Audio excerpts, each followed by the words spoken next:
সাধারণত সিংহ পরোপকারী এবং উচ্চ ব্যক্তিত্ব সম্পন্ন, তাই একদম ঘনিষ্ঠ মহলে সিংহের কিন্তু প্রচুর শত্রুতা আমরা সাধারণত দেখতে পাই না। সিংহের মধ্যে যখন সমাজকে, পারিপার্শ্বিক জনসাধারণকে নিয়ন্ত্রণ করবার ক্ষমতা তৈরি হতে দেখতে পাওয়া যায়, তখন কিন্তু শত্রুতাও তার আশেপাশে অটোমেটিক্যালি গ্রো করতে শুরু করে। তবে অন্যান্য জায়গার যে সমস্ত শত্রুতা, যেমন কর্মক্ষেত্রে শত্রুতা, ছোট ছোট জায়গার শত্রুতা বা বন্ধু বান্ধবের মধ্যে, পরিবারের মধ্যে শত্রুতা, সেগুলোকে নিয়ে সিংহ কিন্তু একেবারেই ওয়ারিড হন না।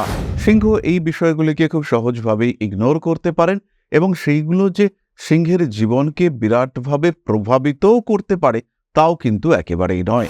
সুতরাং সিংহ রাশি বা লগ্নের মানুষরা তাদের একটু হায়ার লেভেলে শত্রুতা নিয়ে চিন্তা করতে হয়। খেয়াল রাখতে হবে, সিংহ রাশি বা লগ্নের মানুষদের সবচেয়ে বড় শত্রু হলো তার ইগো।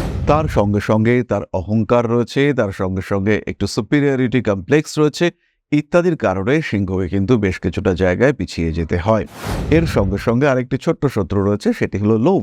এটি কিন্তু টাকা পয়সার প্রতি নয়, এই লোভ সাধারণত খাদ্যের প্রতি। সিংহ রাশি বা লগ্নের মানুষরা খেতে ভীষণ ভালোবাসেন, সমস্যা হলেও তারা খাওয়া কন্ট্রোল করতে পারেন না। এছাড়াও সিংহ রাশি বা লগ্নের মানুষরা তাদের অহংবোধের কারণে প্রচুর শত্রু ক্রিয়েট করে থাকেন। কখনো কখনো তারা এই অহংবোধের কারণে একটুও নিজেদেরকে নিচু করতে পারেন না, এবং যখন নিচু করতে পারেন না তখন কিন্তু বেশ কিছু সুযোগ থেকে তাদেরকে বঞ্চিত হতে হয়।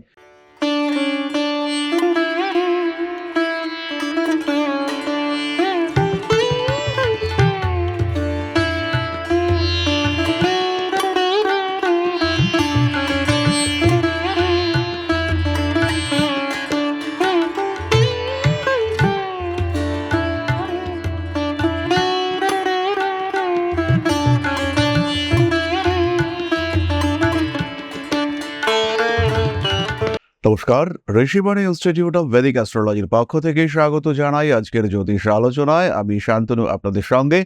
আলোচ্য বিষয় বিশুদ্ধ জ্যোতিষ। আলোচনা করব আমরা সিংহ রাশির সাপেক্ষে এবং সিংহ রাশির মানুষদের শত্রুদের অ্যাক্টিভিটি খুঁজে বার করবার চেষ্টা করব। আভ্যন্তরীণ এবং বাহ্যিক শত্রু, এরা কিন্তু সিংহের জীবনকে বেশ জরাজীর্ণ করে তোলে। কখনো সিংহের শত্রু দুর্ভাগ্য, কখনো সিংহের শত্রু তার পারিপার্শ্বিক মানুষজন, কখনো সিংহের শত্রু তার ঘরেই রয়েছে, আবার কখনো কর্মক্ষেত্রে। ফলে শত্রুতা জীবনকে বিভিন্নভাবে প্রতিবন্ধকতাপূর্ণ করে তোলে এবং এই প্রতিবন্ধকতাপূর্ণ জীবন থেকে নিজেকে মুক্ত রাখবার জন্য সিংহ যে পদ্ধতিগুলি অবলম্বন করতে পারেন সেটাই আমরা আজকে খুঁজে বার করবার চেষ্টা করব। সিংহ কালপুরুষের পঞ্চম রাশি, রবির দ্বারা প্রভাবিত, অগ্নিতত্ত্বের স্থির প্রকৃতির রাশি এই সিংহ। ফলে এর মধ্যে রয়েছে দীপ্তি, এর মধ্যে রয়েছে তেজ, এর মধ্যে রয়েছে তীব্রতা এবং এই রাশির মধ্যে রয়েছে গুরুগম্ভীর ব্যক্তিত্ব। ফলে চট করে কেউ যে সিংহের শত্রুতা করতে পছন্দ করেন, মনের মধ্যে শত্রুতার ভাব থাকলেও সেটাকে যে বাইরে নিয়ে আসতে তিনি খুব সপ্রতিভ মনে করেন, তা কিন্তু একেবারেই নয়। তাই সিংহ রাশি বা লগ্নের মানুষদের যারা শত্রু হয়ে থাকেন তারাও কিন্তু বেশ উঁচু দরের মানুষজন। তারা কিন্তু একদম সাধারণ মানুষ নন, তারা কিন্তু যথেষ্ট কোয়ালিটি সম্পন্ন এবং সেই মানুষগুলো তারাও কিন্তু জীবনে যথেষ্ট প্রতিষ্ঠিত। ফলে সিংহের যখন শত্রুতা সৃষ্টি হয় তখন কিন্তু তার একটা আলাদাই লেভেল থাকে। সাধারণত সিংহ পরোপকারী এবং উচ্চ ব্যক্তিত্ব সম্পন্ন, তাই একদম ঘনিষ্ঠ মহলে সিংহের কিন্তু প্রচুর শত্রুতা আমরা সাধারণত দেখতে পাই না। উপকার করবার মানসিকতা রয়েছে, মানুষের সঙ্গে থাকার মানসিকতা এই সিংহের মধ্যে রয়েছে। ফলে সিংহ রাশি বা লগ্নের মানুষরা তারা কিন্তু সাধারণত বাইরের মানুষদের ভালোবাসার পাত্রই হয়ে থাকেন।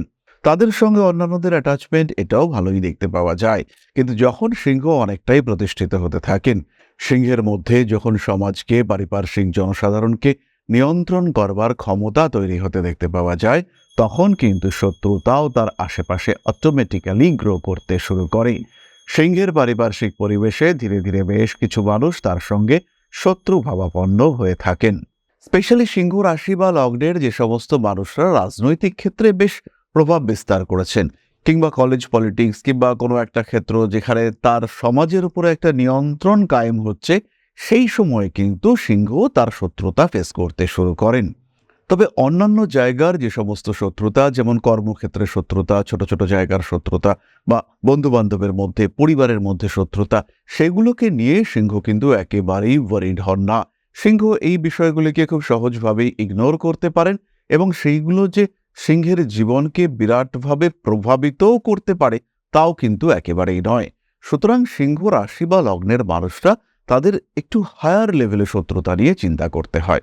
বিশেষ করে সিংহ রাশি বা লগ্নের কোনো মানুষদের কাছের বন্ধু তারা যদি শত্রুতা করতে শুরু করেন এবং যার কাছে সিংহের সম্পর্কে যথেষ্ট গোপন তথ্য রয়েছে, সেই ক্ষেত্রে সিংহের পক্ষে এটাকে ট্যাকল করা কিন্তু কঠিন হয়ে দাঁড়ায়। আদারওয়াইজ সিংহ খুব সহজভাবেই নিজের এই শত্রুতাপূর্ণ অ্যাক্টিভিটিসগুলোকে ইগনোর করতে পারেন। এরপরে আমরা চলে আসব আভ্যন্তরীণ শত্রুতার ক্ষেত্রে। খেয়াল রাখতে হবে সিংহ রাশি বা লগ্নের মানুষদের সবচেয়ে বড় শত্রু হলো তার ইগো। তার সঙ্গে সঙ্গে তার অহংকার রয়েছে, তার সঙ্গে সঙ্গে একটু সুপিরিয়রিটি কমপ্লেক্স রয়েছে, ইত্যাদির কারণে সিংহকে কিন্তু বেশ কিছুটা জায়গায় পিছিয়ে যেতে হয়। এর সঙ্গে সঙ্গে আরেকটি ছোট্ট শত্রু রয়েছে, সেটি হলো লোভ। এটি কিন্তু টাকা পয়সার প্রতি নয়, এই লোভ সাধারণত খাদ্যের প্রতি। সিংহ রাশি বা লগ্নের মানুষরা খেতে ভীষণ ভালোবাসেন, সমস্যা হলেও তারা খাওয়া কন্ট্রোল করতে পারেন না।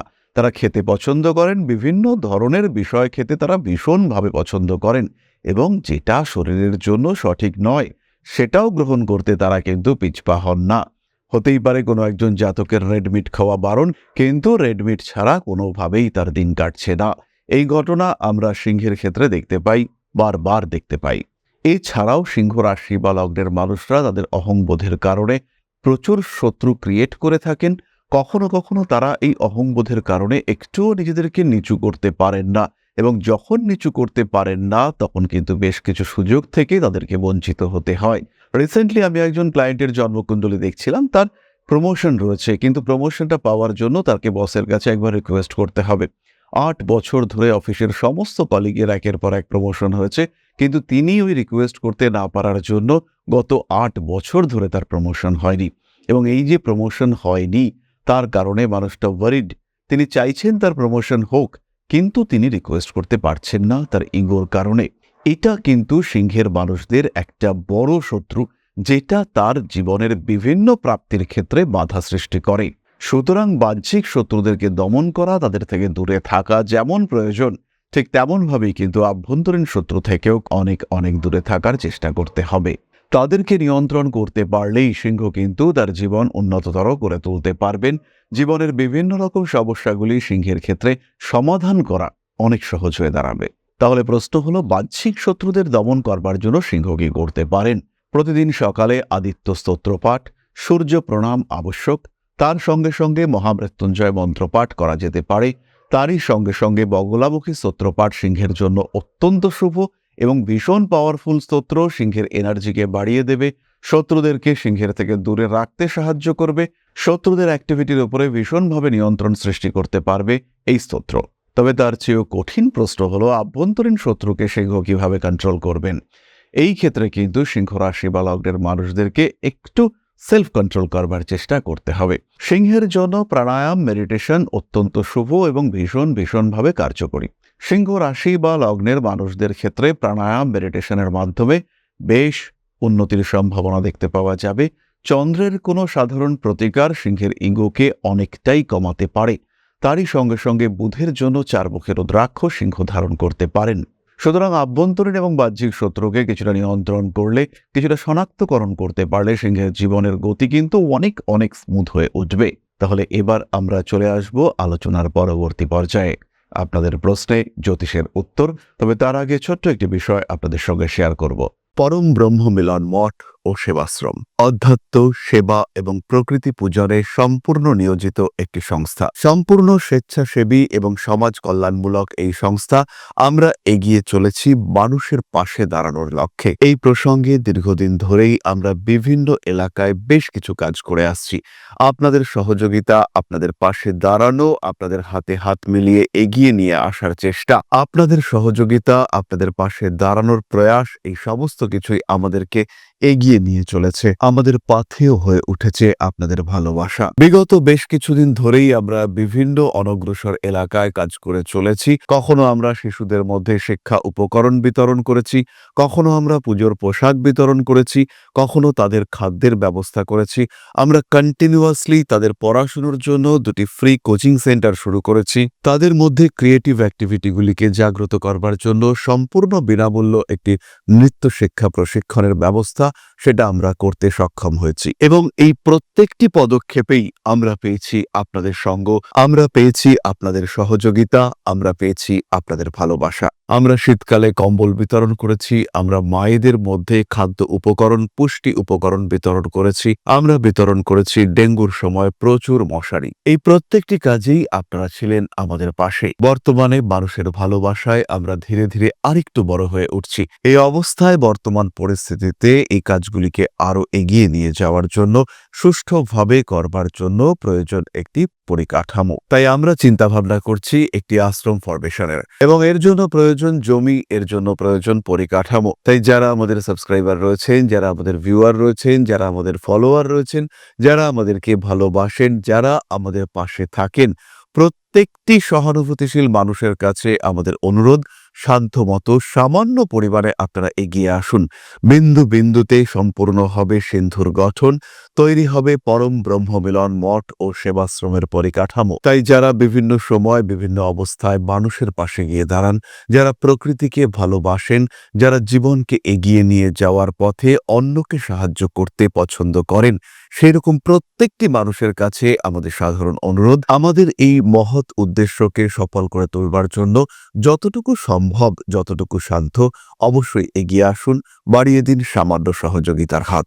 অধ্যাত্ম, সেবা এবং প্রকৃতি পূজনের এই মহান কর্মে, মহান ব্রতে ব্রতী হয়েছি আমরা। আমাদের সঙ্গে হাতে হাত মিলিয়ে আপনারাও যতটুকু সম্ভব এগিয়ে আসুন। সবার প্রচেষ্টায় এই বিরাট কর্মযজ্ঞ সাফল্যমণ্ডিত হবে। সবাইকে জানাই অগ্রিম ধন্যবাদ। আমরা জানি আপনাদের সহযোগিতা আমরা পাবো। বেশ কিছুদিন ধরেই বহু মানুষ আমাদেরকে সাহায্য করে চলেছেন, কারণ আমাদের ইন্ডিভিজুয়াল সামর্থ্য অতি ক্ষুদ্র, তার মাধ্যমে এই মহৎ কার্যগুলিকে সম্পূর্ণ করা সম্ভব নয়। তাই প্রত্যেকের ছোট্ট ছোট্ট সহযোগিতার হাত আমাদেরকে এগিয়ে নিয়ে চলেছে। আমরা এগিয়ে চলেছি সাফল্যের লক্ষ্যে।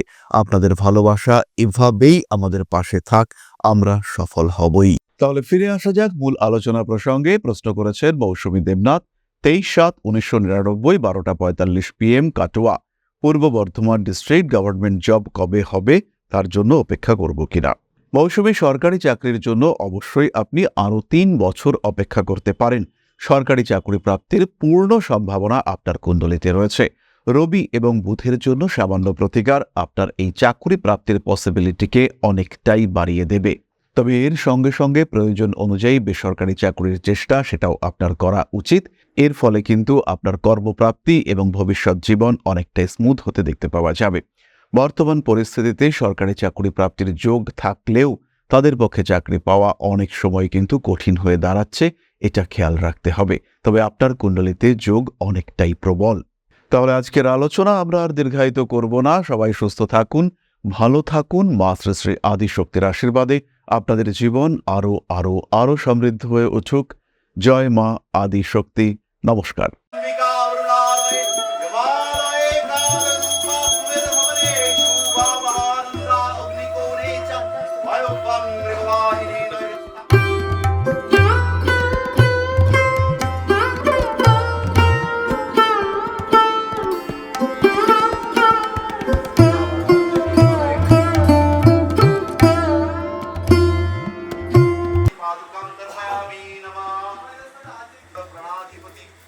दक्षिणा कालिका परिषदाय स्वाहा।